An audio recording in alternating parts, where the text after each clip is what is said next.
Good morning and welcome to the Digital Dealer webinar titled Google Enhanced Campaigns and PPC. Larry Bruce is the founder and CEO of Online Jive.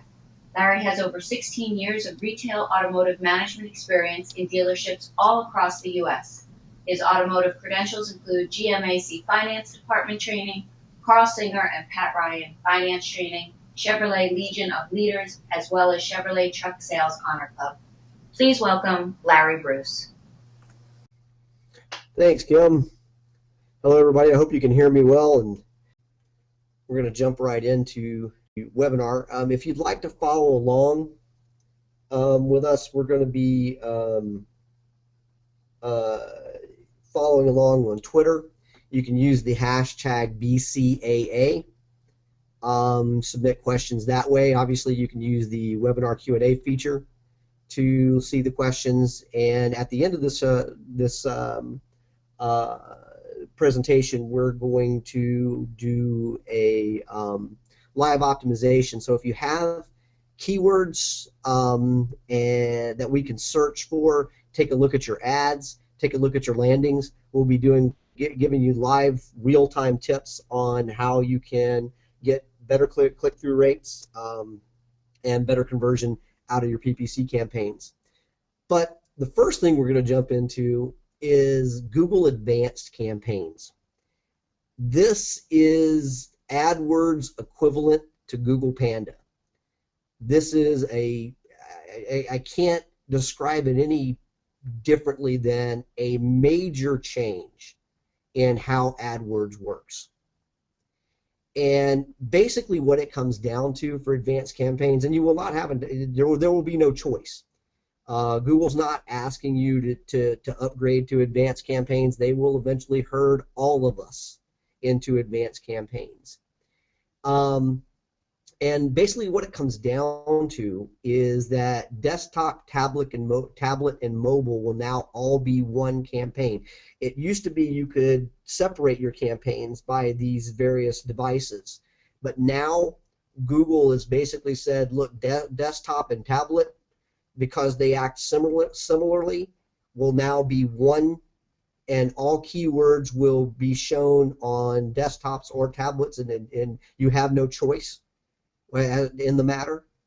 And then they've given you basically some multiplier that you can somewhat target mobile within it. So there will be no way to distinguish between all three, and that's a really big deal. A much bigger deal than Google either wants to admit or thinks it is. I'm hoping that's the bigger deal than they want to admit, because I would hope that Google would know a lot more about it to be so naive as to think it's not a big deal from a standpoint of it's, we don't think it's a big deal. Because everything, because we don't, I think they're more not wanting to admit it's as big a deal as it is, rather than being naive and thinking that it's a huge step. For most advertisers, particularly advertisers running very sophisticated campaigns, this is a really big deal, and it's going to cause a ton of work on your side, on the advertiser's side, to get straight. So let's talk about a few things of why this is a game changer. Number one, no matter what you do, and we're going to talk about some of the things that you can do in here, but no matter what you do, your paid click spend will increase at a minimum. What we're seeing right now and what we're playing with, at a minimum about 30% plus. Bottom line is that, best we can figure, Google hasn't had a real easy time selling clicks on tablets or selling PPC on tablets and mobile. And so rather than continue to let that revenue just go to waste, they're just going to force you to take it. So at a minimum, you're going to see a increase in your AdWords spend and or an increase in the number of clicks. This is ultimately, we believe, is going to decrease your conversion rate, because regardless of how the user acts on the behavior on the device, their intent when they're on a tablet versus a mobile versus a desktop, their intent on these various devices is different.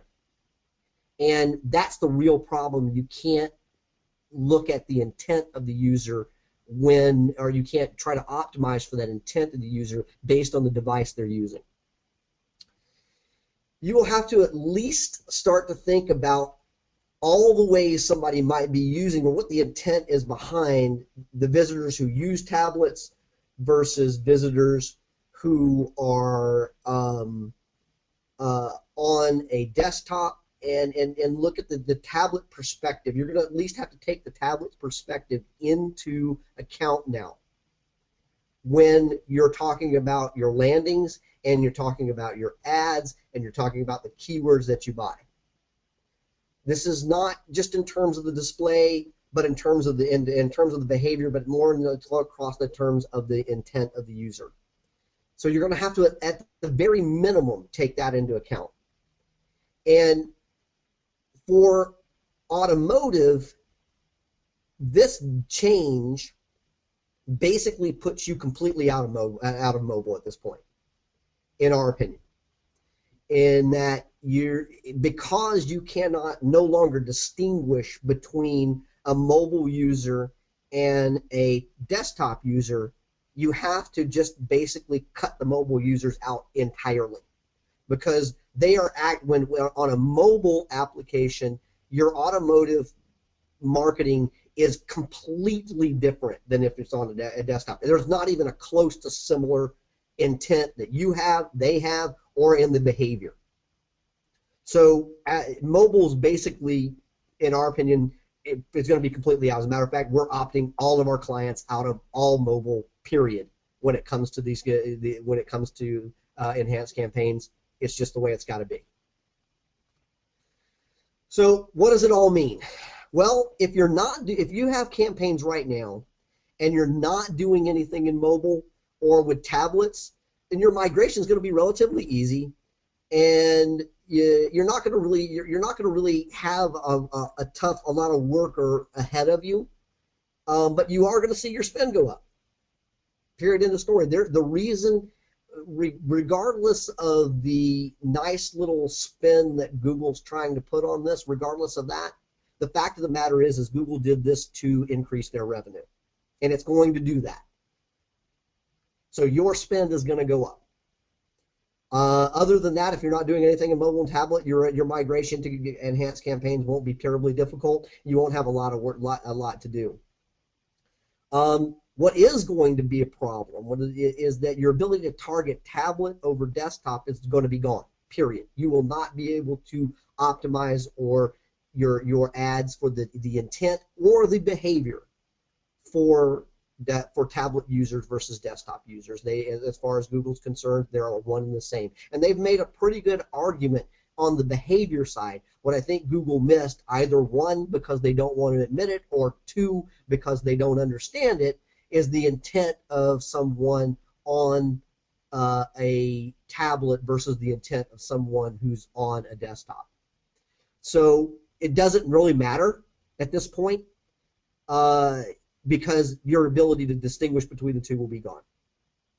The bids will be controlled at a desktop level, so basically everything would start at the desktop level, and you'll be able to place various multipliers, percentages. I want so much, so a percentage of my budget to be able to go into mobile, true mobile, and there's the smallest screen size, or 0%.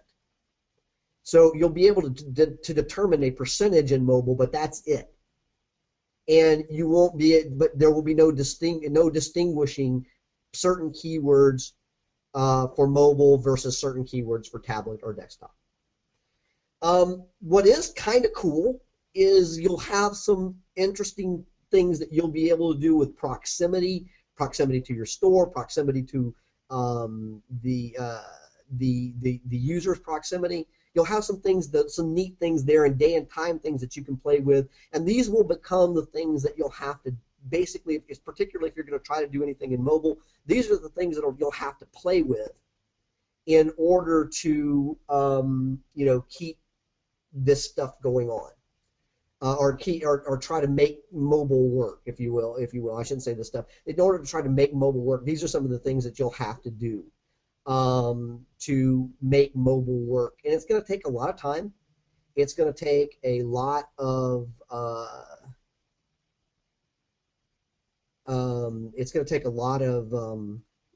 work, and so therefore, it's just going to be this trial and error. It's going to be almost and particularly if you're running very sophisticated mobile campaigns in AdWords, it's going to be like starting over, and that's just the way it is. There's nothing you can do about it.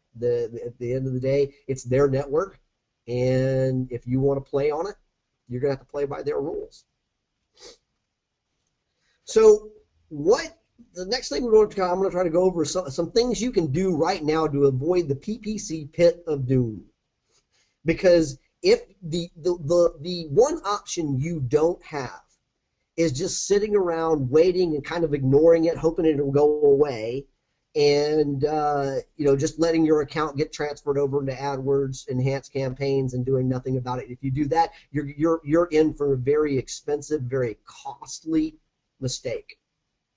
So what are some things you can do right now to avoid the PPC Pit of Doom? Well, the very first thing you can do, and the best thing you can do, is get your hands on an enhanced campaign account and start playing with it right now before Google moves you and you're behind the eight ball.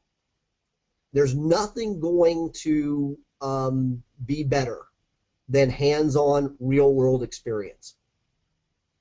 So I encourage you to do that as soon as possible, and so that you understand once everything starts to convert over what you need to be doing. You need to understand the value of your mobile visitors. Go on your Google Analytics, or whatever analytics package you're looking at. Look at what your mobile visitors are doing. Understand their intent, their behavior, and what they're going to be doing on your website, and start to look at your keywords surrounding that,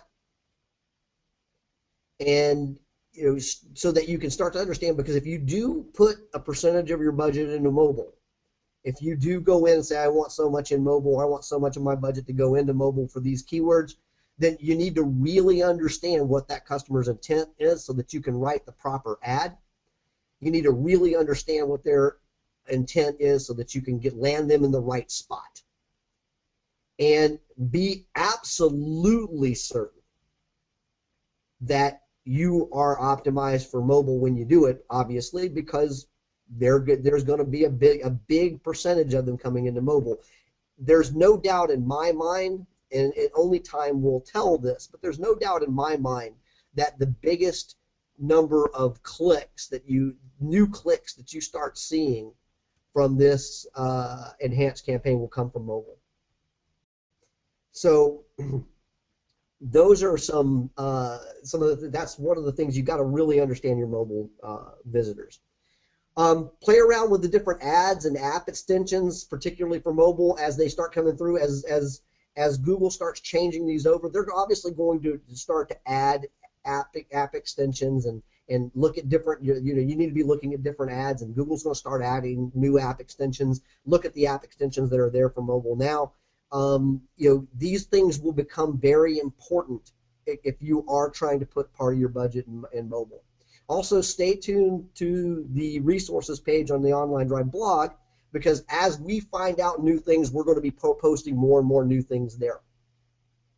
So those are the 4 things that you can do right now to start understanding, what you can do with enhanced campaigns.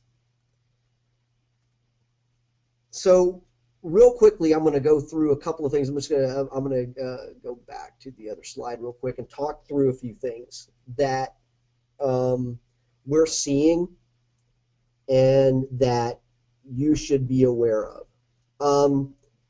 Over the last couple of, over the last year or so, I've been a big detractor of mobile when it comes to marketing for automotive dealers. last year I think I was in a digital debate with I think Paul Portrais, I don't remember. Yeah, over mobile that I actually ended up winning. But the reality of that situation is that the 90% plus of the use for mobile right now is happening, as you will know, on your lot. And it's a price comparison right there on the lot. Here's the reality of that situation, is that when that customer's on the lot using a QR code, a search, whatever, to price compare a vehicle from your lot, the act of what car to buy and where to buy it, that has already taken place. It's over. The likelihood that you're going to pull somebody off of the lot of another dealership and have them drive to you based on some mobile search they did from that dealership's lot is remote at best. Bottom line is you're going to waste your money in clicks. So we are, as I said earlier in this presentation, we are opting our clients completely out of mobile right now, and staying with desktop and tablet because that's where the research is going to happen. Now, according to Marketing Daily put out a study here about probably a month ago that actually showed that tablet users have a 30% higher time on site and a 50, I think, or plus point higher engagement score than desktop users. And when you think about that and you think about the intent and the use of a tablet, that makes perfect sense. Because normally when somebody's using a tablet, what are they doing? They're in their living room, they're sitting in front of their TV, they saw something that caught their eye, and they are using that tablet to do further research on that, and they have more time. If you're sitting at a desktop and you get an email or you see an ad or something in the middle of your work, because that's usually what you're doing when you're on your desktop or your laptop is you're working and you're taking a brief time out from your work to move into this ad and do a little research on it, and then it goes off. So it makes sense that the tablet is starting to move more in the direction of this thing I carry with me, and I do research as I see things that interest me, versus the desktop being more of something that I carry, I do my work on, and my work is interrupted by certain things, and I spend less time because I'm in the middle of that work. So that's a lot of the behavior we're seeing. So right now I've seen some questions come through the Q&A feature, so I'm going to try to answer those real quick. Hang on one second, let me open that up. Okay, so what I have here is a question that says, will they serve ads indiscriminately? Will they serve ads indiscriminately too? So we can't select where the ad is served, desktop versus tablet versus mobile. Exactly. They will serve ads very indiscriminately. As a matter of fact, because the inventory is so low for tablet and mobile, most of your ads, particularly if you're doing part of your budget in mobile, so if you're spending 30% of your budget in mobile, most of your ads will go to mobile because the inventory is low there and they need a place to put that click. They need to get paid for that click. The thing you got to remember, and Google's done an amazing job of making people think they're a nonprofit organization. They are very much a for-profit organization, and they're going to put your clicks where it gets them the most money, period. So yes, they will be serving these ads indiscriminately. You cannot decide where your ad shows up via tablet versus mobile versus desktop. So the only thing you can do is say where I don't want it to go. As far as mobile is concerned, you can opt into 20%, 10, 20, 30, 40% of mobile, of your budget in mobile, or 0% in mobile, which means if you do 0% in mobile, then everything's going to desktop and laptop, or desktop and tablet, desktop and tablet. So at least in desktop and tablet, the behavior and the landing is very similar. So with desktop and tablet, you at least are able to understand that these people are most likely in research mode, they haven't made a decision yet or a total decision yet, and you have a shot. Over here in mobile, they're very, very, very low funnel. They're either in the car or on the lot. And you have to act with them very differently. And if you can't distinguish between the two as a automotive marketer, you're basically done. Let's go on to the next question real quick. Marketing land statistics indicate that a minimum of 52% of Gen X and Gen Y use mobile exclusively. So if so, or how so, can we then assume their intent is different if they don't use desktops to search anyway? Well, I think when you look at marketing land statistics of 52% of Gen X and Gen Y use mobile exclusively, you've got to first ask yourself the question of what did they determine as mobile? Was tablet mobile? Because I'll bet you any amount of money they were considering tablets as mobile. Secondly, you've got to ask yourself exclusively for what? Exclusively for email, exclusively for text, exclusively for all things computer. Did the 52% that use mobile exclusively, quote unquote, did they not own a laptop or a desktop? I'll bet you all of them did. So if they use mobile exclusively, why do they even have a laptop or a desktop? I think you've got a lot of entities out there who have a stake in mobile. They've staked it early, and they need mobile to work. And so they're doing everything they can to convince advertisers that mobile is this place. But the reality is this place that's going to get, it's the holy grail. It's where we're all going to end up, including Google. And the fact of the matter is, if you look at the data doesn't support it. Mobile landing pages have very short time on site. Their conversion rates are extremely low. The reality, the data doesn't support what everybody's trying to herd you to. And until the data starts supporting it, I'm going to continue to be a detractor of it, including marketing land statistics and anybody else. Show me the data. Don't just sit there and say, don't be so broad as to say 52% use mobile exclusively. Exclusively for what?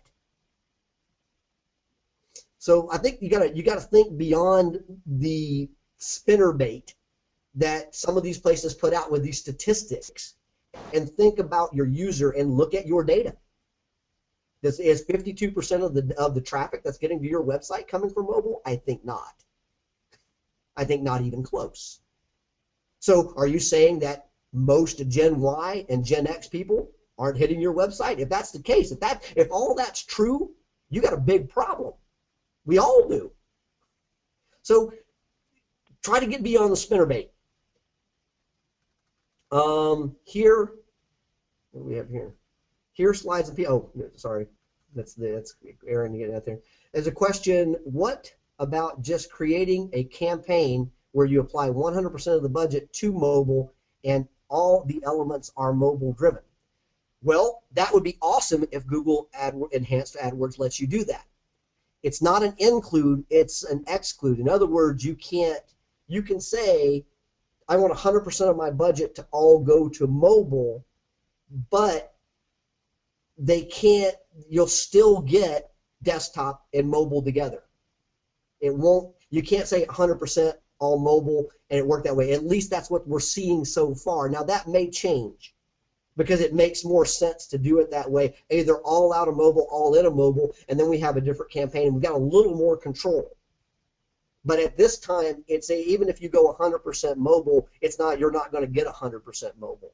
At least that's what we're understanding. That's what we're saying. This is all very new. That Google just announced it in February, so we've been doing a lot of research, a lot of trying to understand what they're going to do. I think Google, as with all things, will change to meet the needs of the consumer and the needs of the advertiser. So it's hard to say how that's going to end up, but your question is right. If you could say, I want this all to be mobile, that would be, perfect. And at least you could then say, okay, these are all mobile users. Now I've got something, assuming that that's the way it's going to go.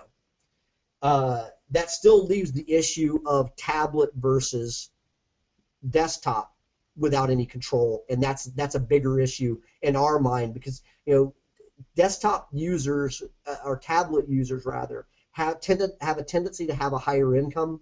They have a tendency to have a better a fit for certain brands that we market and use, such as Lexus, Mercedes, and BMW, and XY, and so forth. So being able to target those tablet users versus mobile users versus desktop users versus mobile users was a good thing for us, and now we've kind of lost that. So there are some issues that are going to be there that you still got to keep working with. So yes, your answer to your question is if assuming that Google continues to do that, yes, you'll be okay. We will update you as soon as we know what that's going. As soon as we get a definitive answer, if you could do that. Question: if we have both mobile and desktop running and enhanced, then the mobile calls will come when we are closed. And the mobile calls will come. The mobile call-ins. I assume we're meaning phone calls. Yes, that's correct. They will come in. But those calls would have come in. Hopefully, you're using app extensions and phone numbers in your ads, so those calls are coming in when you're closed anyway. So it shouldn't make a difference. But if you're basically skewing your behavior in mobile to drive everyone to a phone call, then yes, you're going to start to see a lot more phone calls after hours, for sure. So another question here: could you have a set of ads which are allocated to 100% mobile, just target those? Yes, we just went through that, so that's where we are there. So we've answered most of those questions. We're going to move on to the rest of this webinar, which we'll talk about some things that are general PPC related.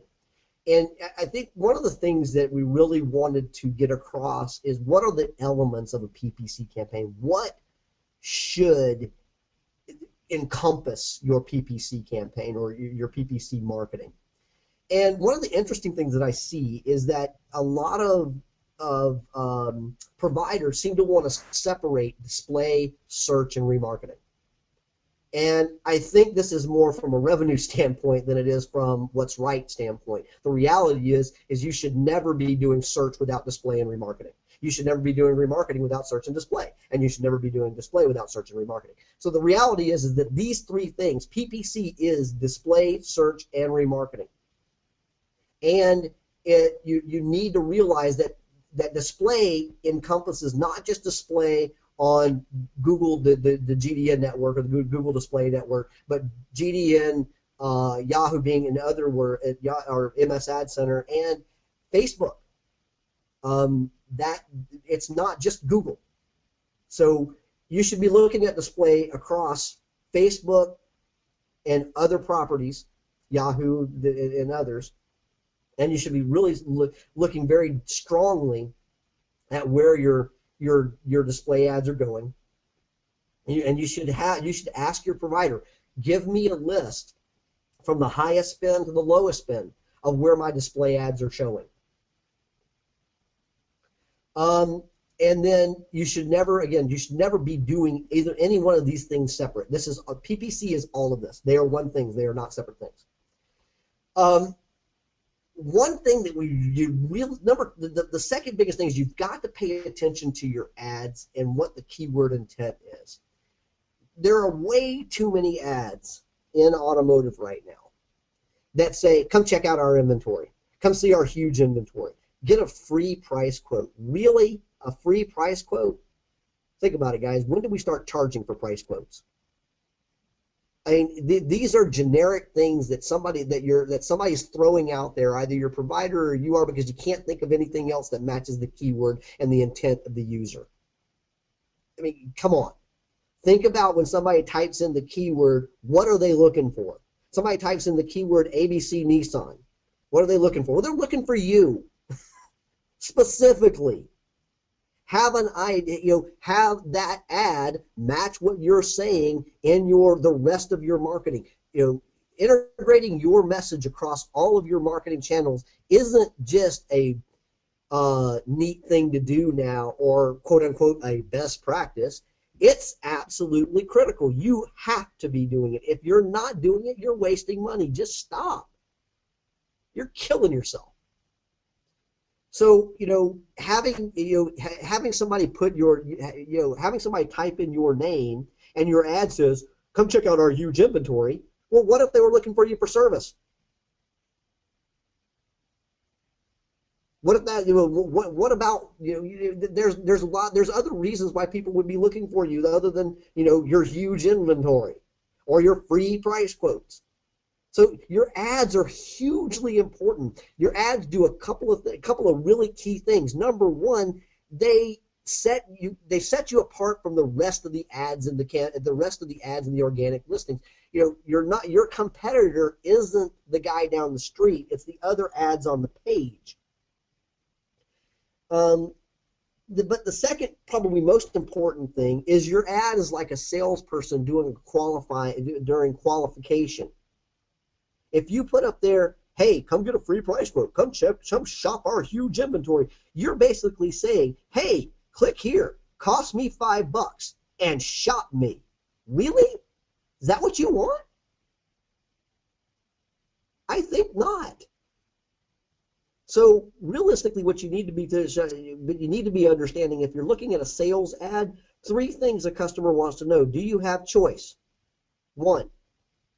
2, can I afford it? 3, how easy is it to do business with you? Have that in your ad. 250 available. Buy from $199 a month. 7-day money back guarantee. That's an ad. That's an ad that says, if you're a buyer, click me. That's an ad that nobody else is running. So think about your ads and the user's intent. Finally, if you do run an ad like what I just gave you, please fulfill the promise of the ad in the landing, for God's sakes. Otherwise, it's just a waste. If you say 250 available, buy from $199 a month, 7-day money back guarantee, when I land, I better be able to see the 250 that are available. I better be able to see how I'm going to get to $199 a month, and I better be able to see your 7-day money back guarantee and the details surrounding it. Otherwise, you didn't fulfill anything that promised the ad, and what's going to happen to you is the most dangerous thing on the web for a marketer. It's called the back button.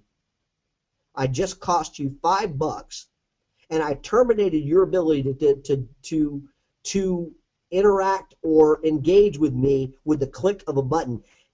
When you think about it, back in the old days, back in the 80s, the good old days, if somebody wanted to terminate their interaction with you, what did they have to do?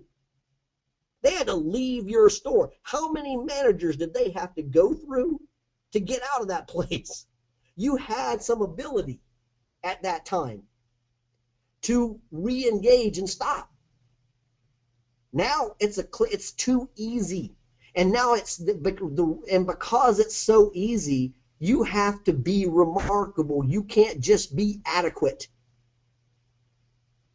So fulfill that promise on that landing. It's probably the most important thing you will ever do. And then finally, understand that there are no expert marketers. There's no such thing. There are only experienced marketers and expert testers. So you have to test. And this is a big problem for dealers today, because the platforms we work on, they don't allow us to test. You can't put Google Website Optimizer code on your search listings page. Probably on many pages within your website. Very few website platforms will accept the code and have it work right. And so you can't test. And if you can't test, you can't optimize. The bottom line is that the real trouble is that you don't own your website. You lease someone else's e-commerce engine and you build some pages around it. And if you don't own it, you don't control it. And if you can't control it, you can't improve it. And if you can't improve it, all you can do is throw money at it. And that is a super huge problem for all of us in this industry. It's one of the reasons why we built ours completely different. The fact of the matter is that you've got to control it to be able to improve it, and you've got to be able to improve it to keep from having to throw money at it. It's just that simple. So what keywords and phrases should you be looking for? Well, they should fall into these categories. Your brand phrases, OEM and store, such as your dealership's name and the brand you sell, Nissan, Chevrolet, whatever. Your product phrases, in other words, the vehicles you sell, the services you provide, service phrases, used car phrases, certified used car phrases, traded phrases and keywords, and conquest phrases and keywords that surround dealerships and models. This is, when you talk about your AdWords ad grouping structure, this is the structure. This is it. And all of these things are going to have different intent, different user behavior, different information that customers, that users or visitors are going to want. So this is how your structure lines out. And finally, you got to click. Now what? This is probably the biggest thing, and it's something I've been harping on for years now. And for some of you guys on this webinar, if you've been on another one, I'm being redundant. I'm sorry that there's other people who haven't been here. The fact of the matter is you got to click. Big deal. Clicks aren't what we're after. It's funny. I was listening to another. I won't get into names, but I was listening to another provider. We're working with one of our clients here about a week ago, and the rep was telling the client, hey, look at all the traffic we got you. Look at all that traffic we got you. And I finally had to, just raise my hand and step in for a second and said, hey, look, guys, it's pay per click. Of course you got the traffic. You paid for it. You're supposed to get the traffic. If you didn't get the traffic, you shouldn't have paid. So what are we really doing here? If you're talking to a PPC, if you got a PPC provider and all they can talk to you about is traffic and impressions, then you need to get away, because you bought the traffic and you bought the impressions. Of course you got them. You were supposed to get them. You bought them. So when you get the click, what are we talking about? Well, the first thing, there's 4 things that you've got to have to make a page convert. You've got to have a headline that grabs somebody's attention, but more importantly, pulls them into the offer. It's not enough just to get my attention. You've got to get my attention and make me want to understand more. So you can get my attention, but if you can't turn that attention into action, if you can't transfer that attention into action, then you're basically, it's wasted. It's wasted money. It's useless. Secondly, you got to have an offer. And this is extremely important, because most of you, if you look at your website, you don't have an offer. You got to have an offer. And that offer needs to have the 3 C's. Is it clear? Is it compelling? Is it credible? Then finally, you got to have a call to action. And this must be overt, not the little button that says, get more information. Not the little button that says, please, if you've got this button on your website, oh God, please change it. Get your e-price. There is nothing more stupid than that. Your customer doesn't know what an e-price is. They don't even know what the value of an e-price would be. Why do I want one? What is it and why do I want it? Why do I care? Get your e-price. Get that off. Or change it. Make it say, get your special internet discount. Something other than the stupid e-price, because I don't know what it is. But you got to make your call to action overt. Be very upfront. Your customers don't want to think. Don't make me think. Tell me what you want me to do. Click here. Submit your information here. Make me understand what you want me to do next. Don't make me think about it, because if you make me think about it, I'm just going to hit the back button and move on. There are too many other places I can go where I don't have to think. Why do I need to mess around with you? Finally, an incentive. Why should I do this? And this is critical. It's not enough just to say, get your internet discount here. You've got to give them a reason why. What does this mean to me? Why should I fill out this form? Why should I make that phone call? Why should I do it? If you can't tell me why I should do it, I'm probably not going to do it. So don't be surprised when I don't, because you didn't tell me why. So you got to tell me why I should do this. So have an incentive, such as get your employer discount. Everybody on this call can have an employer discount pricing program. Who are your employers around you? And each individual employer set some sort of discount you want for them. Whatever it is, you can have an employer pricing discount program. One of the easiest things you can do is change your form. It says fill out this form to see if you have an employer discount, and then put an employer field in it. That's the easiest thing you can do. Now I have a reason why I should do it. If I fill this out, I might be entitled to an employer discount. That's interesting. Let me fill it out. Now there's a reason why. If you're using incentives, and this is probably one of the best ways to do it. Fill out this form, take a test drive, and get a $25 just for driving the car, or $50 just for driving the car. Now you've done two things with that incentive. Number one, you've given me a reason why I should fill it out, and a very good one, because I'm going to get money to do it, or I'm going to get a gift to do it. Number two, I have to come to the store to get it. So I'm accomplishing two things. So give me a reason why. Then finally, you've got to think of your marketing and your integrated marketing. Bottom line is, all your marketing is integrated whether you like it or not, whether you integrated it or not. Let me tell you one thing. Let me tell you who is integrating it. Your customer. They're going to integrate it with or without you. Because the reality of this situation is that all marketing eventually ends up as a click. No matter what you do to generate interest on TV, radio, direct mail, doesn't matter. It's going to eventually end up online in some sort of research mode or pattern. And you need to be in all the places you need to be there to do when that happens. And you need to think through all the places that's going to happen. Your campaign is no longer a single channel. There's no such thing. It's not 3 channels. It's 300.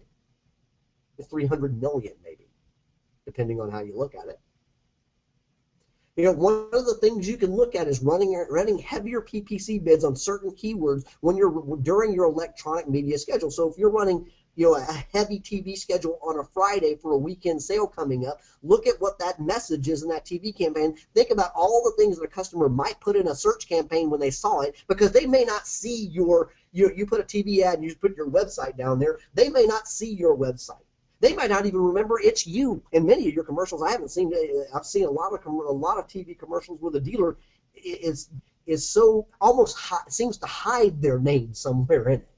So think about all the other things they might put in the search bar to search for, and run heavy PPC bids on those keywords during the times that you're running that electronic media, particularly even in radio, because it may not happen right then, but they may remember one of those keywords later on. So you want to run it at that time, and then a ways after, depending on the media schedule. TV, not as long. Radio, a much longer time. So you can do day parting and start to really run your keyword buys heavier during your electronic media. Very important, something you should be doing. When you do these things, search conversion is 26% higher when it's combined with this display.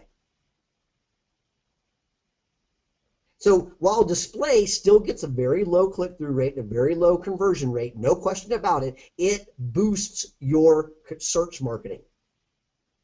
That's its primary function. Its function is not to its function is to get a click where it can, and you want to do everything you can to try to get the click and try to get the conversion. Don't just leave it to chance that they might catch your search. But its primary function, that's a secondary function of it. The primary function is to put my campaign or my message and my dealership in the head of the customer, so that when they do the search marketing, they remember they saw it, and it increases their willingness to click on my ad. It's particularly if the display campaign and the ad match, and the text ad or the ad in the search listings, if they match. So when you're doing this, you think of display as how does it help my search? And then secondly, how can I get a click and how can I get a conversion out of it? Your search CTR is 56% higher when it has the same message as your email marketing. Does this not make sense to anybody? Do you not think that you would send out an email marketing campaign with some sort of message to it? Somebody might even click and see your website because they're probably not seeing a landing page, but let's even assume that they are. If they're seeing a landing page dedicated to the search campaign, which is what it's supposed to be, let's assume that that's happening. Do you not think they that many of them still wouldn't close it and then go do their own search to see if there's anything else going on around this? Sure they will. You can count on it.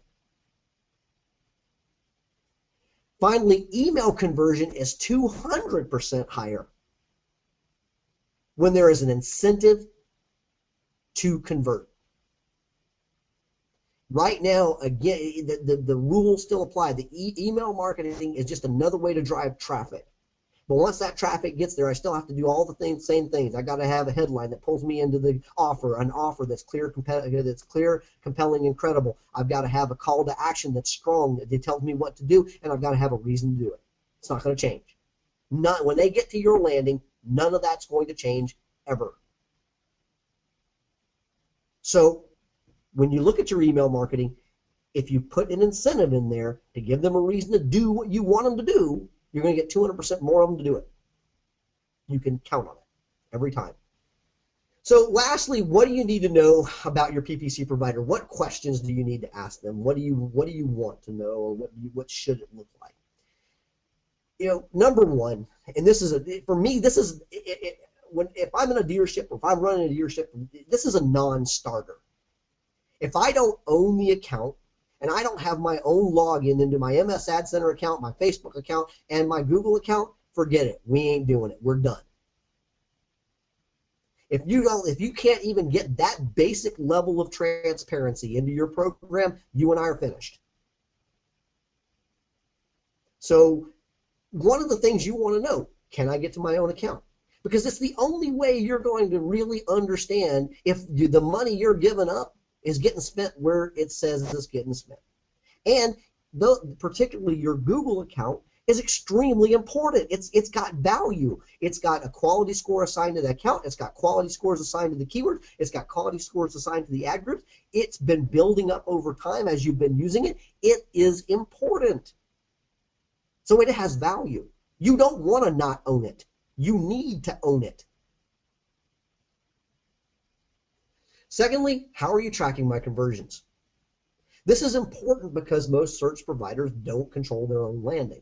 And if they don't control their own landing, then they're having to work on your website with either Google conversion tracking code or some sort of Java conversion tracking code they're using on their own. Excuse me. So at the end of the day, you want to know, how are you tracking those conversions? Are you using Google Analytics? Are you using Google conversion tracking code? How are you doing it? Because if they're using Google conversion tracking code, you've got some technical limitations on many websites that won't work. A lot of you guys will go back to that thing I hate, that stupid e-price button, sorry. When you click that e-price button, take a look at your website. Do it right now. Click the e-price button. Take a look. When you submit your information and submit a test lead to yourself, you'll notice you don't get a thank you page. If you don't have a thank you page, Google conversion tracking code won't work. That's where the code lies, is in the thank you page. Without a thank you page, it doesn't work, unless you do some special stuff to make it work. So is the website vendor doing that for your PPC provider? If they aren't, then they're not tracking conversions. They're just tracking clicks and traffic. Well, I'm supposed to get the clicks and the traffic. I'm paying for them. What you got to show me is conversions. And the reality of the situation is they can't, because the keyword doesn't control the conversion. The landing and the offer does. The keyword just gets somebody there. Now, granted, your keyword and your ad and your landing all must match the intent in order to get that conversion. But matching the keyword and buying the keyword is the easiest part of this. Writing an ad that gets somebody to click, that gets a bit harder. Making a landing that will actually get a lead and a conversion, well, that gets even harder still. Now, also, when you talk about conversions, what is your definition of a conversion? Because I know of some PPC providers out there that actually think that if somebody views your map page, that's a conversion. That's just crazy talk. Somebody viewing my map page is not a conversion. The only real definition of a conversion is somebody who gave me their information. They gave me their name, their contact information, good contact information, and I could get back to them. That's a lead. That's been the quintessential definition of a lead in the car business since the inception of the car business. And it hasn't changed, and it's not going to change. That is a lead. Any other definition of a lead is not a lead. It's not a conversion. Unless, of course, you want to make it that way. If you want to make the downloading of a white paper a conversion, fine. You want to make the view of a blog post a conversion, fine. You can make your own definition there. That's not the definition of a real lead, and real lead and conversion is what has the value, particularly if you're paying for a click. Okay, so that being said, what is their plan for improving the conversions? Help me understand. Am I stuck in this deal with you where the only way I can improve or get more is by throwing more money at the top line, driving more business at the top of the funnel to try to squeeze the same small percentage out of the bottom? Is that my only option here? Because if it is, I'm out. If that's all we can do is continue to throw money at it, I'm out. Now, you very well may not be. I tell you, my preference is I'm not interested in continuing to throw money at it. Particularly continue to throw money at it if I can't improve it. But you have to make your own decision there. But you need to ask your provider, what's your plan? Give me the plan for improving the conversions. How are we going to do that? Ask them, are you running display, Facebook, search, and remarketing campaigns? Is all of this one, or do I have to pay you for each individual one of these? If so, how much is all of that? And then you have to make your determination with your PPC provider, is that valuable to you? Does the amount they want to charge you to run all of these things equal the value they're providing? If it does, great. God love them. If it doesn't, find somebody else. But don't not run them because they want to charge you extra and just run search, because you're really getting a very low percentage out of your search if you're not doing the rest of these. Then finally ask them, how are you targeting my display? The reality is that there are about 5, and if you send me an email, and my email address will be at the end of this, there are about 5 shopping websites that control 28.5 million users a month or visitors a month that you should be putting display on. Those are the top. There's really out of the top 15, there's probably 8 or 9 of them that you should be putting display on. But these top 5 are definite, are 100% got to be in. If you send me an email, I won't go through them right now, but if you send me an email, I'll be happy to send you where they should be going. And then finally, what's my ad group structure what's my campaign and ad group structure look like? Tell me what my campaign and my ad group structure look like. What's your expertise in this? How, if you're going to be a PPC provider, you should bring some expertise to be able to tell me how my campaign and my ad group structure looks. Not just that, hey, I'm going to go buy you a bunch of traffic. Because, to be quite honest with you, my 8-year-old kid can buy you a bunch of traffic. If you want some traffic, I'll be happy to let him help you out. Buying traffic ain't hard. Setting up the right campaign structure and the right ad group structure, day parting it correctly, getting your negative keywords up right, building out that account, that's the value that you're paying your PPC provider for, and you should know what it is. So now I'm going to answer these questions, and then if we've got a little bit of time, we'll do some live optimization. Hang on one second. Let's take a look at what questions we have now are. Let's see. So we've got a question here. Let's see. Okay. Question, are these changes applicable to PPC, or do they also apply to TrueView campaigns in AdWords? They apply to everything in AdWords as far as we can tell. Again, this is all new. It may change. But right now, it appears that this is going to be a sweeping change across the board. So TrueView will be involved. Question, Reach Local uses proxy sites. How do you feel about that? Well, a proxy site's nothing more than a website they copied, and they don't have any more control over that than they did the other site. So I'd have to say it's the same thing. You don't control the site. You can't really do anything with it. You can't to improve my conversion. Therefore, all I can do is throw money at it. So a proxy site really doesn't solve the problem. All you're really doing is taking a website that already doesn't convert well, and now you're going to throw some PPC traffic at it and have it not convert that well too. Awesome. That's not exactly how we wanted to fix the problem. And not all clicks are not created equal. So if your provider's taking all the traffic they're buying and putting it all on your website, then your website's trying to be everything to everyone, and so it's particularly interesting to no one.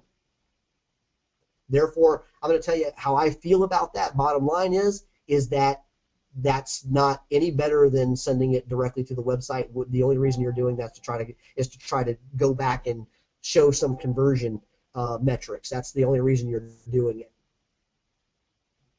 And if that's the only reason you're doing it, then you're doing it the wrong way. Okay, so that's looks like all the questions we've had so far. Quick question. So does anybody have a keyword that we can search for and take a look at their ads, or even do you have a website you want some? We can do some live optimization on conversion or website. Just send your question or send your website or your keyword into Erin, and she'll pop it up here on the screen. We'll try to bring it up and see if we can get that done. Here we go. Hey, we got one right there. Let's take a look. So, real quickly, the purpose of the homepage is to get somebody off of the homepage as quickly as possible. So, there are 3 things that when somebody hits your homepage that you have to answer. You got 7 seconds to do it. Where am I? What can I do here? Why should I do it? Now, you've kind of got the where am I part. I can somewhat understand what can I do here by looking at these maybe. What you're missing, and probably the most important, is why should I do it? You don't have that. And you're probably doing the thing I hate the most. And a lot of people do it. Even some of our dealers still want these sliders. I personally think they're absolutely freaking useless. This one right here, useless. Kenny Audi brings you trade-in marketplace. Okay, great. Let's stop this right here. See if I can hold that right there. Trade-in marketplace. Couple of things. First of all, I have no freaking idea what the hell what trade-in marketplace is if I'm a normal consumer. What the heck does that mean? What does it mean to me? If you were going to build an ad like this, it might be better to say trade-in marketplace gets you thousands more for your trade-in or thousands more above book. Tell me what trade-in marketplace is going to do for me, rather than I'm bringing you trade-in marketplace. Well, okay, so what? Big deal. Yeah, I always thought you would take my trade. I never really thought for a moment that you wouldn't. So now you're telling me that's something that I already knew. So it's assuming that that's even how I interpret that. One of the hardest things to do is to take your dealer hat off and put your customer hat on and realize that they don't know what trade-in marketplace is. And if you think for 5 minutes that Auto Trader is doing a whole bunch of branding and TV ads around trade-in marketplace and what it is, you would be sorely mistaken. They are not. So most customers, 99.9999% of them, have no idea what trade-in marketplace is. So you're going to need to tell me what it does, not what it is. Now, another thing when it comes to trade-in marketplace that I'll add here, and this is a question that you've got to ask yourself. For some dealers, I've heard that the trades that they get, if they are the recycle center or the recipient center where the trades that come off, it makes it worth doing. But if you're not the recycle center or the center that gets all the trades, basically what you're doing right here is you're, one, telling customers Auto Trader is the authority in car values, not me. I have no idea. I'm going to put it over here on Auto Trader and let them do it. Two, you're branding Auto Trader because they're, basically, in the world of internet marketing, if you want to put a banner on my site, you generally pay me. But here, somehow, Auto Trader's convinced you it's okay to put brand them and put their banner on your site, and you get to pay them. Awesome. Think not. And moving forward, when you turn that customer, if you haven't read the terms and conditions and the privacy policy and all the things that go along with it when the customer fills out that 5-page trade-in marketplace thing, then you need to read it, because you're turning over your customers that you paid hard, good money to get them to your website. You're turning them over to AutoTrader. And if you don't think they're going to use that in some different way, you'd be sorely mistaken, because it's not a coincidence that the last page of that document or that form they filled out asked them what other cars they're considering. What do you think they're going to do with that lead? Now, I know they say they're not going to give it to anybody else, but if you weren't going to give it to anybody else, why do you even ask the question? So that's a few things about trade and marketplace that I'm going to add here. So I would tell you that, first of all, your sliders, they're not relevant and they're not helping you. And secondly, I don't like sliders anyway. What I'd rather see here is your unique selling propositions or your value propositions. What is it about Kenny Audi? Why should I do business with you? The major question you have to ask when it comes to a value proposition is that if I am your ideal customer, and that's a big question, if I am your ideal customer, why should I do business with Kenny Audi? You need to answer that question here. Forget about the rest of the sliders. Answer that question. The other thing that I can tell you is holding you back in conversions is this, this drop down. You put a drop down in here. You tell me, I got to choose. I got to choose. Now here you've got a keyword search, but it really doesn't tell me it's a keyword search. I'd make it huge, make it big, show it, keyword search, put it here, get rid of the rest of this stuff. It doesn't matter. Type in what you want. Google has conditioned all of us to type in what we want and hit enter. And we get it. So let them do that here. Then, put your other buttons down the side here, because this is really the only way and the only way to get the service is to actually hover over this and figure out what service center. And there's two reasons they're coming to your website. I either want to buy a car or I want a service car. So those are some things on your homepage that would help you out. And I'm going to switch over to another website real quick and talk about that one. Let's see here. Okay. Whoa. All right, so we got another website area. Well, a couple more websites here. I'm going to do the websites in a second. I'm going to try to do this keyword $4.99 lease XF.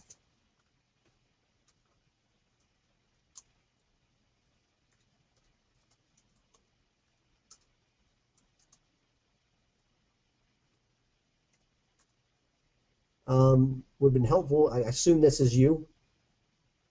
Okay, so it doesn't say who the keyword goes to, so I'm a little wary, but I assume this is you. I hope it is. If it is, I'm going to go ahead and do this ad. If it isn't, let me know. We'll try to find it. Okay, but here's your bottom line. You've got this ad, $4.99 Jaguar XF 2.0, 30 miles per gallon highway, efficiency comes alive. Okay, not bad. I would think that somebody's that's buying a Jaguar, if you have to ask the mile, I mean, I can remember back when I was in high school, thought I was cool, went to go check out a bet on a lot, and I asked what the gas mileage was of the bet. The guy looked at me and said, "If you need to know the gas mileage, you can't afford it." I would suspect the Jaguar might be in that same category, so I'm not too sure that the 30 miles per gallon highway is something that's going to grab my attention. Or the efficiency comes alive part of. If you're buying a Jaguar, you're buying it for the luxury, not for the efficiency, and certainly not from the fuel mileage. If you need a really good fuel mileage and you want more efficiency, you'd probably be looking for a Nissan Leaf. So I'm not sure that this is capturing the intent of the audience or what you're looking for. If it's working for you, if your CTR is above 3% on this thing, then it's working. God love you. You're working out well. This app extension for putting your email address and get updates, not bad. But we've found that just takes up really valuable space because you haven't done anything for me yet. What do I need to get? What am I going to get updates on or for? Why would I even do this? There's no reason. So, I haven't even gotten there yet. So, and not to mention, by putting this in here, you are somewhat diminishing your CTR. Now, well, really not because they've changed that. Never mind. I'm sorry. Okay, your app extensions here, over 200 new Jaguars. That's great. That's, matter of fact, that's what I would have put up here. 200 new Jaguars, buy for $499. Luxury comes alive. That would have been a better ad, in my opinion. 200 new Jaguars available. Buy from $499 a month. Luxury comes alive. Or luxury becomes affordable. Would have been a good one. You've addressed some major things there. 200 used car, over 200 used cars. That's not a bad thing. Those are two very good app extensions. Find your dealer. Not sure. I mean, I assume that this might be, you might have multiple locations, I guess. That's why you're putting that there. View new Jaguar specials, not a bad thing. So your app extensions aren't bad. This one's a little confusing because it looks like it's just one here, but it's not egregious. So now I'm going to cost you a little bit of money. Send me an invoice for the amount that this click cost you, because we're going to see where this goes. So let's see if we fulfilled the promise of 30 mpg highway efficiency comes alive. So if I do like this ad, what I'm going to want to know is all about the efficiency of the Jaguar XF. That's where I want to go, because that's what caught my attention. So when I click it,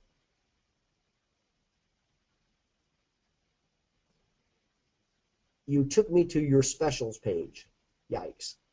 Okay, it's got nothing to do with efficiency, nothing to do with the gas mileage. So you've already basically not fulfilled on the promise, and I don't see anything about $4.99 a month. Oh, here it is. It's the bottom one on the page, man. The likelihood that I'm going to make it this far after I didn't see anything about efficiency and nothing about the $4.99, nothing you promised me. What I got to see was a $44,000 30 mpg. Well, here's the 30 mpg, a 44 grand. I have no details on how I get $4.99 a month. I just see prices, and I do see, if I look really hard, I found the 30 mpg. What about the efficiency? Tell me how is this efficient? I don't see that. So here, I guess here's all the places I could have gone to get a Jaguar, possibly. So this is the find your dealer part.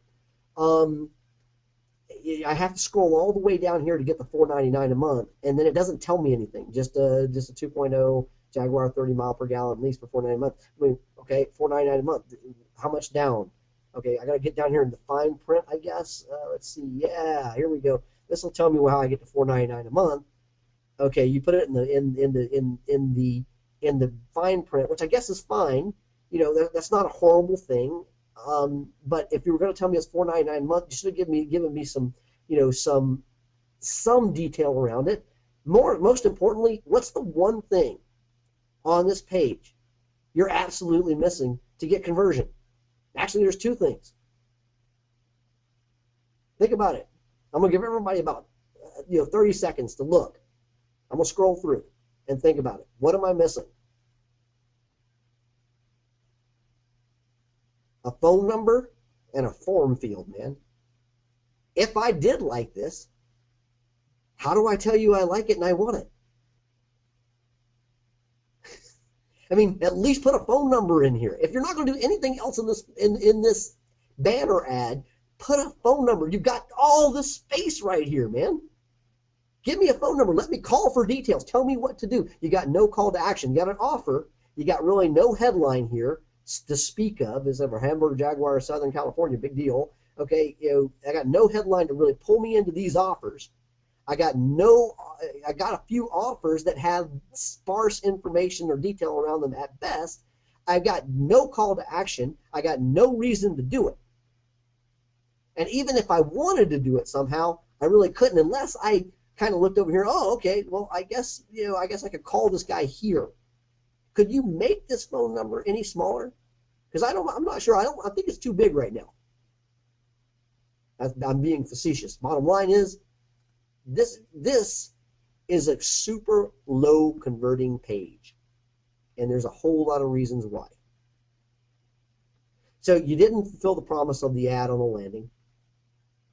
The ad was not aligned with your customers' thinking.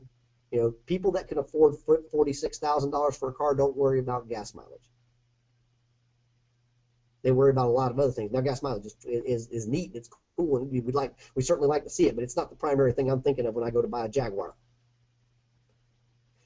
Okay, so that's that. Let's see what else we got here. What are your thoughts on what are your thoughts on video on the homepage?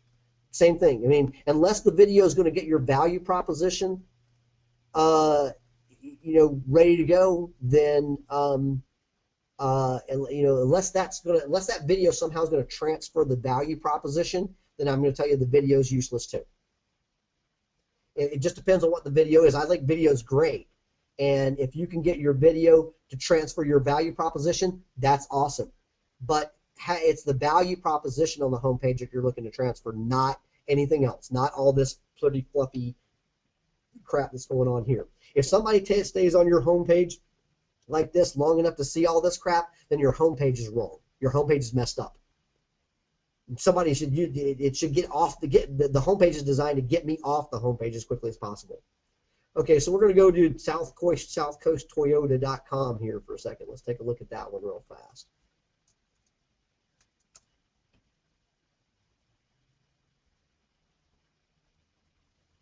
All right, so we got that South Coast Toyota. Where am I? Well, I'm at South Coast Toyota. What can I do here? Again, I can basic search for new vehicles. I got to drop down and do it, but so you're not going to let me choose. You're going to make me choose one thing I want to buy. When reality is, I'd probably take a 2012 or 2013, but you're only going to let me choose one. Big mistake. You're only going to let me choose new or used. The likelihood is I'll take new or used if the used ones get priced right and it's in good condition. So you're forcing me down the road of a single choice. And whenever you do that, you're going to have less to show me. And the number one reason I don't convert somebody doesn't convert on a website is because you don't have the car. But you're going to limit my choices of whether the cars I get to see with you immediately. The spring savings going on now, great. What the hell is that? So what? Do you not think that every store has savings going on right now? I can assure you, I can pull up 15 stores and they'll all have some sort of savings going on right now. You know, these manufacturer programs are great. They're awesome. They help you sell cars. But when you have a manufacturer's program going on, you need to differentiate yourself from the other manufacturer, the other stores, because they've all got the spring savings going on right now. What's different about your spring savings versus every other Toyota store in Costa Mesa or surrounding area? Probably not a daggum thing unless you make this different. So when you're talking about taking a campaign, for example, last month Lexus had their Command Performance, or month before last, but we've been going on with it for the last 2 months. But Lexus recently had a Command Performance campaign. One of our stores, Lexus of Orlando, down in Orlando, Florida, they're wanting to do this Command Performance deal. All the stores should support their manufacturers when they're running those stores, but we needed to differentiate them, so we made it Command Performance plus employee pricing. Completely differentiated it. By the time we were done with that integrated campaign, there were over 1,200 leads that they were trying to follow up on. They went from 35th in new car sales in the country to 5th. I'm sorry, 15th. So whenever you have a manufacturer's program, you've got to think beyond the manufacturer's program, because if you've got a manufacturer's program, everybody else does too. What's special about yours? What you're really doing with the spring savings thing is you are borrowing the media that Toyota's buying in your area, the awareness that they're making of the spring savings, but then you've got to differentiate it. That way when somebody sees your spring savings and they looked at other people's spring savings, you got spring savings plus, and all of these other guys just got spring savings. okay, I'm going to go check out the Spring Savings Plus guy. So you got to think about that. And your problems here, you got major problems. I get rid of this and replace it with a keyword search or a button, new cars, used cars, or or SUVs, trucks, vans, cars. Get me into the search listings and let me see as many cars as I'm interested in as possible. I mean, we all know this, guys. Still, even today, 70% of the people do not end up buying the car they looked at online. So at the end of the day, man, you've got to give me big, wide choice. Don't make the marketing sell the car. That's not its job. Marketing's job is to get somebody that wants to buy a car in front of somebody that wants to sell one, and it's done. Don't try to overthink it. Don't try to make the marketing go beyond the charge that it has. Get somebody who wants to buy a car in front of somebody who wants to sell one, and get away. People don't buy cars from websites. They buy cars from people. And until you can get a people into talking to a people, it ain't going to ever happen. That's your goal. That's the primary goal of your website. Get a people talking to another people. That's the way it works. So give me plenty of choice. We're going to go ahead and drop into your search listings real quick and take a look at there because I didn't go into the search listings in the last one. And this is probably the biggest mistake I see with dealers all the time is that you don't have a phone number listing. Now, interestingly enough, you've got this little rollover thing, which, to be quite honest with you, is probably annoying the hell out of your customers. Mostly because it won't go away, and I can't close it. And it's just going to keep popping up everywhere I go. And it's got the phone number in it. So this is how apparently this website vendor decided to solve the problem of no phone number in the search listings, to have this annoying little pop-up come up and get in the way of the stuff I'm looking to see. Probably not a good idea. If you're going to have a pop-up or pop-over, something come up on your website like this, give the customer the ability to get it the hell out of the way. Because the first thing they're really looking for is the inventory and what you have and the information about it. The secondary thing is the call to action, which is basically what you're doing here is you're replacing the phone number and trying to call to action in this pop-up. And the problem you got with it is it won't get the hell out of my way, so I can't see what I want without having to scroll and try to look at this one up here or this one over here, and then I got to go here. It's this. Get this off your website as quickly as you can. That's killing you. Now, just get the phone number in here. What, you've got all this room right here. Why not try to put it there? Now, your platform may prohibit you from being able to do this, and this is the problem with platform websites, period. Really, and eventually all of you will, all of us dealers will eventually go to our own customized website, one we own, not one we're leasing. We'll get there eventually. It's what you should be doing. Because you probably can't, your limitation with being able to put a phone number here and changing this probably comes down to the platform. If they put it here, put your phone number here, it's going to show up for everybody. That's probably why they did it. So you got a little phone number here. Why do you need this thing? So I can see the phone number here. I completely missed it. I make that much bigger, much bigger. I don't really know how to do that. View details, this is not a call to action. This is just view details of the car. Internet special, get your special discount pricing here would have been what I would prefer this button would say. So we get in here to the VDP page. Let's take a look at the VDP page. So we get to the VDP page, we see an internet special. Okay, how do I know this is special? What was the retail cost for this car? What's the book on this car? Retail cost $23,977. Our discount X amount of dollars. Your cost $19,279. Now I know it's special. Okay, now it's special. Right now, the only thing that lets me know this is special is the fact that you said it was special. Okay, well of course I expect you to say it's special. So put some context around your pricing here if you can. Again, you're going to be limited in some of the things you can do because of the platform.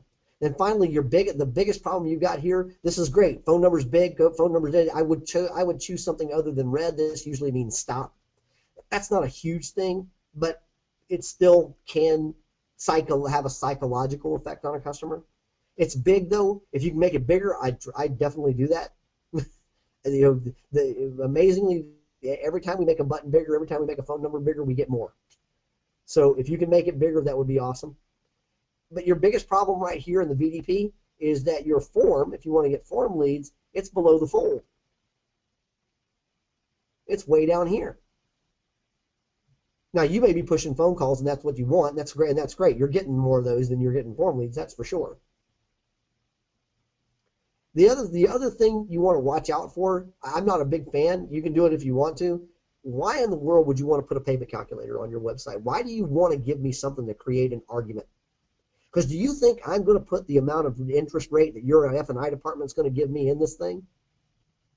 If you think so, you're sorely mistaken. That's not what's going to happen at all. So why even put something on there that's going to cause a problem for me or something to argue about? Again, the purpose of the marketing is not to sell the car. The purpose of the marketing is to get somebody that wants to buy a car in front of somebody who wants to sell one. They are never going to buy it off of this web page. There are a few people that are doing it, but it's by far the minority. Way minority. Okay. Moving along, we did South Coast Toyota. Let's see if we got another question. We got a question. What are your thoughts on video on the homepage? We thought gave you that. It's Drive Prestige Jag, so it was the wrong guy. Sorry, man. But I gave you at least gave you some insights as to on that last one. We'll put it in and try to find it here in a second. Let's see. We've got one more here. Drive Prestige Jaguar. We'll go ahead and look at your website, seeing as we messed up on your keyword, man. All right, so we got Drive Prestige Jaguar. We got keyword search, awesome. Conditions, years, models, that's good. Okay, we got our we got our sliders coming through here with some value attached to them. Okay, so is the only reason I should do business with Prestige Jaguar because you sell stuff cheap? I would think you would not want to be, particularly as a Jaguar company, as a Jaguar dealership, you would not want to be known for that. So again, this would be about my unique selling propositions, my value proposition, not about this one, a sports car named Desire. That's useless. Having these things change on your website, again, if they're not useful, then they're useless, and you got to get rid of them. So this should be really more about why should I do business with Prestige Jaguar? I've got, where am I? This is good. I would, again, make these bigger because a lot of the reasons why I'm trying to get to you is I'm just trying to find a phone number. So make it easy for me to do that. You got models. I mean, here, models would have been great to have that more along lines of up here. What about used cars, though? Pre-owned inventory right here. I got to scroll down to find it. That's not really what I want. And let's go into that pre-owned inventory real quick. Take a look. So now I'm in the pre-owned inventory, and I got the same problems I have here. Once I scroll down here and do this, I've got no phone number to be able to do anything in here. So I'm kind of basically, sitting out here with no real way to convert. I assume this says get payment. Can you read that? Because I can't. It looks like it says get payment. Okay. Finding monthly payment. So it wasn't a monthly payment. This is one of those payment things. Okay. And you drop me in here. And okay. So you basically created, you've got this whole third-party app, this payment wizard app, a whole app that's designed to cause an argument. Wow. That's a little scary. I don't know that I would do that. But if I did, if it's working for you, that's great. But if you really want it to work better, make it where I can read that button and make that button bigger. If payments are the big thing that's driving your conversions, then make this button bigger. Certainly make it readable, so that I know what it is. But more importantly, when I click this, if this is what I'm using to drive lead conversion, you got no real reason I mean, I'd at least ask for their name and contact information first before I gave them all this information. This is your lead. This is your primary lead generator. If it is, but it's probably not now because it's not generating very many leads. You're just giving them all the information, and they're closing the window. The phone number's even not that big. I'd have it the phone number at least somewhere really big in here. If this is going to be if this is what I'm going to use as my primary lead generator, then I would have something in here showing my phone number, much bigger, at least in a form that you would have to fill out before you got here.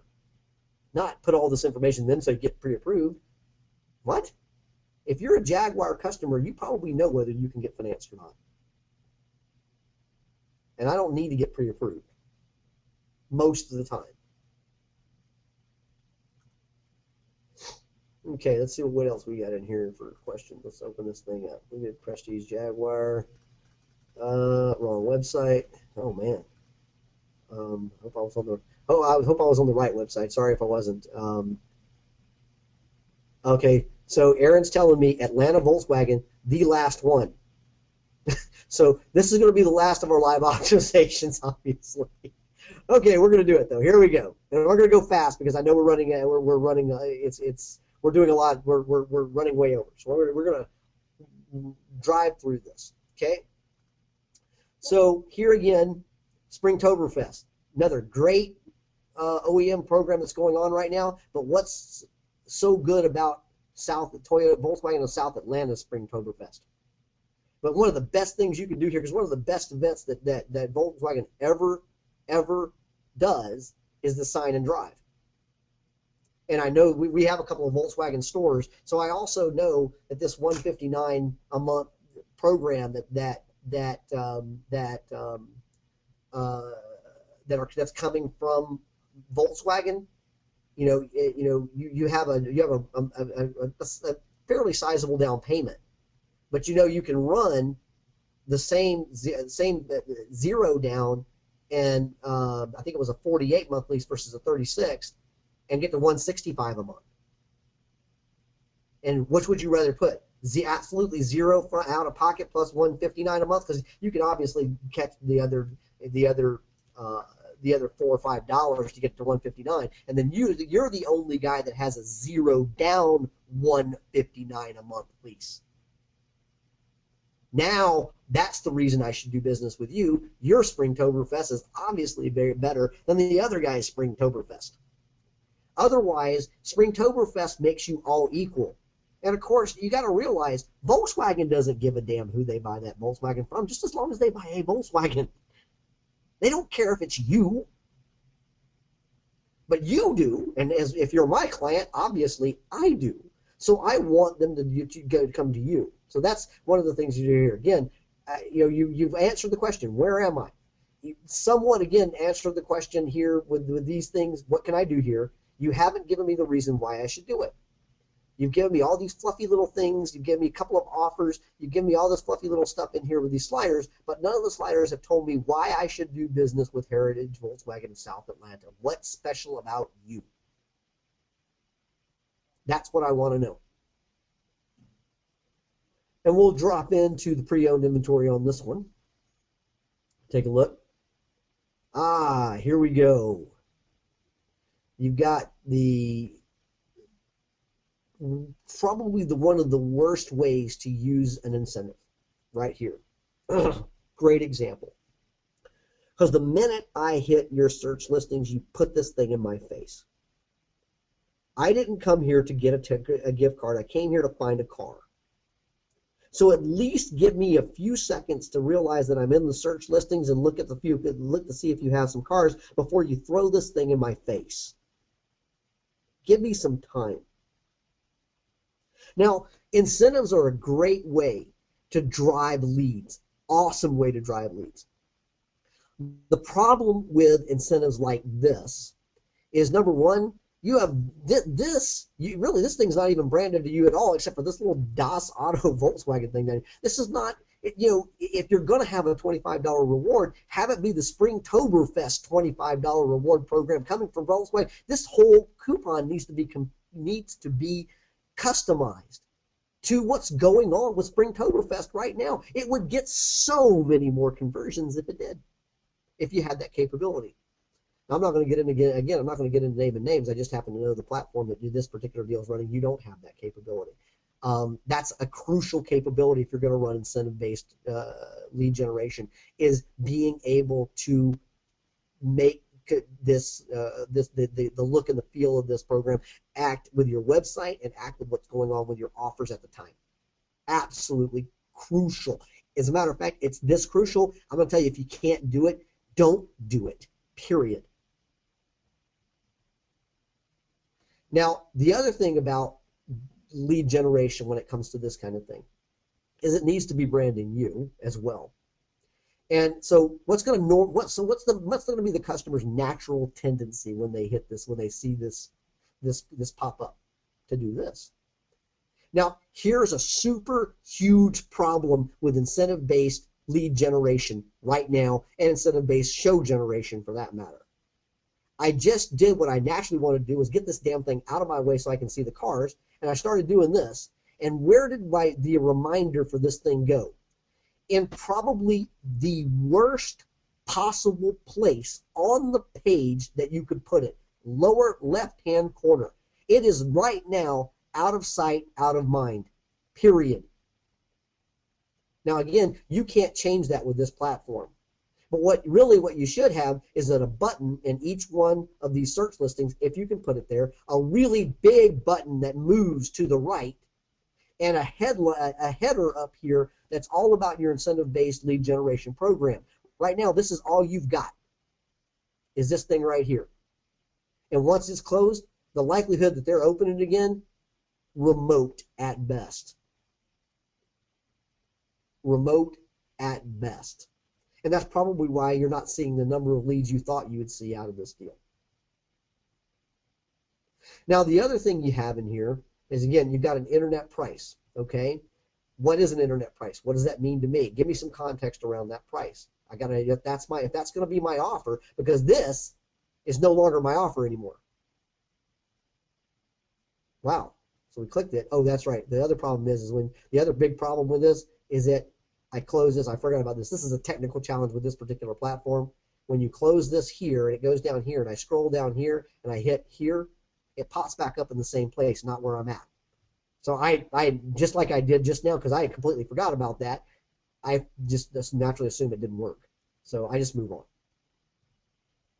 When in reality, it was all the way up here still.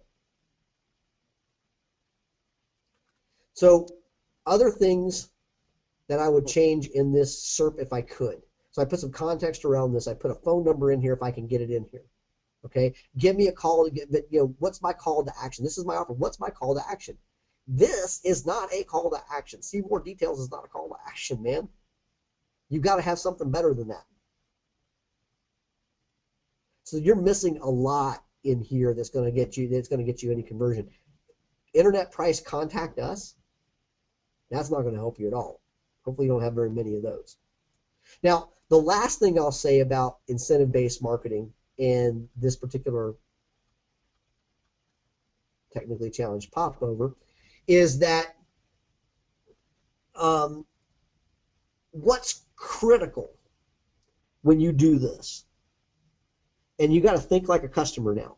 So I'm a customer. I fill out this form, and I come down to your store. What do you think I think I'm going to get? A gift card. Obviously, I filled it out. You have reminded me of it. So therefore, when I come to your store, I think I'm going to get a gift card. How do you think I feel when you tell me, hey guys, I'll tell you what, I'll send it to you in the mail? Well, you feel like you just got hooked, didn't you? You got me. You hooked me. I would not be looking to hook any one of my customers. I'd be looking to attract them. I certainly wouldn't be looking to hook them. Because if you hook them, you're probably your closing ratio, I'm sure your closing ratio is something much less on this program than 60%. That's our closing ratio on our product. But it's something much less than 60%, I'm sure, because you hooked them. Because when they came in the door, you didn't fulfill the promise that you made on your website, and that's that I'm going to give you a gift card. So if you, and this is critical, my opinion again, if you can't instantly deliver the promise that you made, just flat don't do it. Just don't. Now, there are people that'll tell you, well, the customer didn't know that when they filled this out. You're right, they didn't. And that's exactly what made it that much worse when they came in the door. That's exactly what makes it bad. The fact that they didn't know they were going to get it, the fact that they thought they were going to get a gift card when they came in here, that's the whole problem in and of itself. You're exacerbating the problem. You're not helping me fix it. You're a part of the problem. You're not a part of the solution. So if you can't deliver the promise that you made instantly right there on the floor, because that's what they're expecting when they get there, just don't do it. Period. It's not worth the lead, because you're pissing off more people than you're making happy, I assure you. Okay, I think we had one more question, and then I'm going to wrap it up. Final question. Could you, whoops, where'd it go? I lost it. Hang on. Could you show another good example of a website? Yeah, sure. 1 second. I can do that. Let's just go away. Okay, there we go.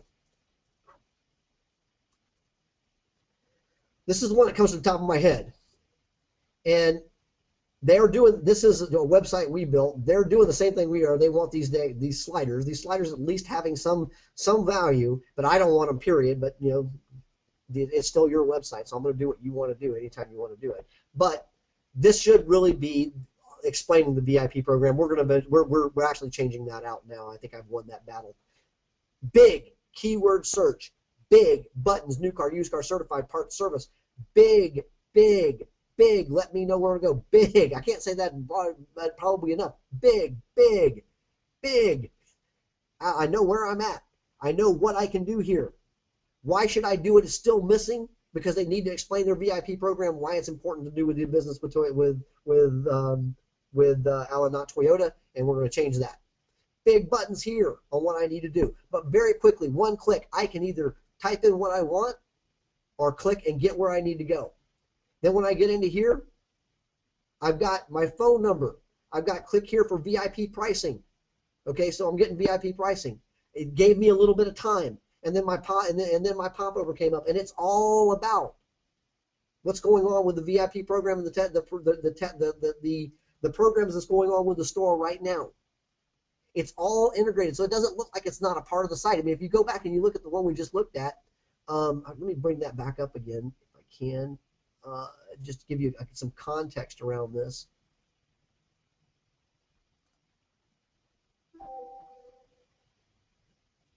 This doesn't look like it's really a part of the site. It looks like something else. I mean, a lot of your customers are looking at this going, oh man, somebody got something on my computer. Somebody stuck something on my computer about it, because it doesn't look like it's a part of the site. It doesn't look like it has anything going on with the store. This has everything going on with the store and everything to do with the store. So those are your differences. Okay, so again, the natural tendency here again is going to be to close it.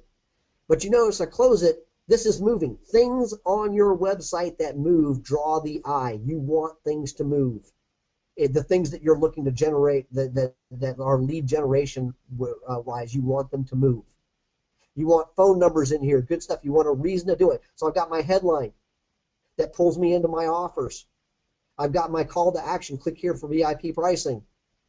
I've got my phone number available. I've got my buttons in my search for my primary lead generator, which is this popover form or incentive offer. I can do it from here, it pops up. I can do it from here, it pops up. And if I stay on the site for more than 2 minutes, then I get a reminder. If somebody's in your site for more than 2 minutes, they're probably a pretty good buyer. You want to remind them that they've got a reward card coming. Again, my primary lead driver. My purpose with this incentive-based lead generation product is to, one, get a lead, obviously, two, give somebody an incentive to come down to the store, because until I get them to the store, I cannot sell them. So I want, this is gonna end up being your primary lead driver, then you want to remind them if they've been on your site for more than 2 minutes, they're a pretty good prospect. You want to remind them, so you want that to come up.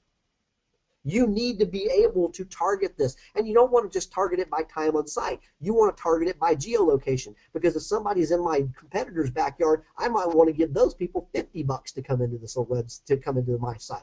If they're coming in from Auto Trader, I want to change the entire look of this popover to look like it came from Auto Trader, and I want to give them people $100 because they're out shopping. If I'm in a stair-step program and I need to sell Corollas and I need to get more Corollas, I might want to target the keyword Corolla, and anybody that comes into my website from the keyword Corolla, offer them a $100 test drive because I need to sell more Corollas. You need the flexibility to behaviorally target that. If it's a real behavior-targeted, incentive-based program, it'll have that capability. The reality is that it probably doesn't. Now, I say that, and I gotta say this with full disclosure. The reason why I know any other platforms, such as the one we were looking at, and others don't have that, is that we do have a patent on that. So, in full disclosure, the reason they don't have it is we have a patent on it. So, we are the only ones that do that right now from this perspective in an automated fashion, because of that patent. So, I'm kind of setting you up there, and I wanted to be fully upfront about that. So your buttons, they change with your reminder. You get in here into your VDP. Let's go into that. Big phone number here. Big phone number here. Actually, it could be bigger, and we should make that bigger. Lock in your VIP discount. Give me a reason to do it. Make this form really easy. Put this form on the right-hand side, right where it needs to be. I mean, this is textbook 101 conversion. And there's a whole lot of things about this we can test. The really good part about this website, there's probably three major things, maybe four. Three major things that are good about it. Number one, this dealer owns this website outright, every bit of it.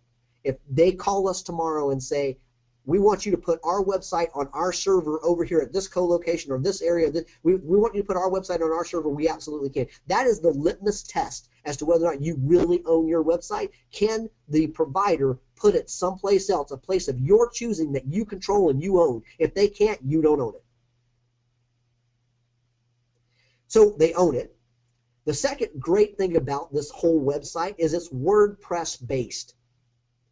And why that's important to you as a dealer is that WordPress is probably the de facto standard when you get outside the car business and people that build websites, the de facto standard platform that everybody builds a website on. There are thousands, hundreds of thousands, hundreds of millions maybe of coders who know WordPress.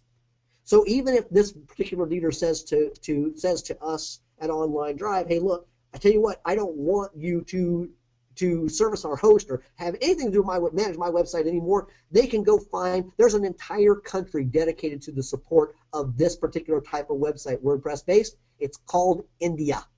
You can get them over there for $15 an hour and they can do whatever you want to this website. It doesn't have to be us. Now you're not locked in. Now you aren't trapped. And that's important. You can react quicker, and you, most importantly, probably the two most important things, the last two things, so there are four things. The third one is that you can test any page on this website. It's not connected to every other website on some vast network. You can split test any page on it. This page, the search listing page, you can change up pages. You can test anything. We can put Google Website Optimizer code on any page in this website, anywhere. You own it, you can test every page. We do quite a bit of that testing. And lastly, probably the most important thing about a website like this and what makes it good is that whatever you do to this website to get higher conversion is your competitive advantage.